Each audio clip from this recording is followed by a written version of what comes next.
2 by 3, which shows option B is correct. The next question is, limit x tends to 0, greatest integer function sine of signum x divided by signum x, whole greatest integer, where this bracket denotes the greatest integer function and SGNX denotes the signum function, is equal to option A is 1, option B is minus 1, option C is 0, and option D does not exist. We consider as x greater than 0, we know that limit x tends to 0 plus sine of signum x upon signum x.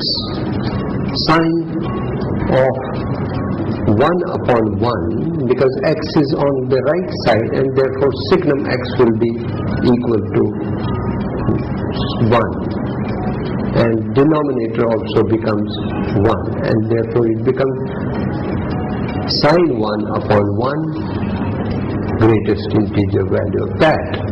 Since sine 1 is less than 1, therefore sine 1 upon 1 is a term which is lying between 0 and 1, and its greatest integer value will be 0. When x is less than 0, that is limit x tends to 0 minus sine of signum x upon signum x again, or its greatest integer value. That is sine of minus 1, because we know when x is on negative side, signum x becomes minus 1. Therefore it becomes sine of minus 1 upon minus 1. Knowing the fact that sine of minus theta is minus sine theta, it becomes sine of minus sine 1 into minus upon minus 1, which is equal to sine 1 upon 1 into greatest integral value of this. And by the same reason as above, it becomes 0. Hence, both sided limits, positive right side as well as left side limits, are equal. Therefore, limit exists and is equal to 0, which shows option C is correct. The next question is, limit x tends to a, e raised by root x minus e raised by root a upon x minus a is equal to option A, e raised by root a upon 2 root a, B, e raised by root a upon root a, C, e raised by root a upon 4 root a, and D, none of these. Now, first method we can easily employ as limit x tends to a, e raised by root x minus e raised by root a upon x minus a. Taking e raised by root a common in the numerator, we get e raised by root x minus root a minus 1 upon, and x minus a can be factorized into root x plus root a into root x minus root a.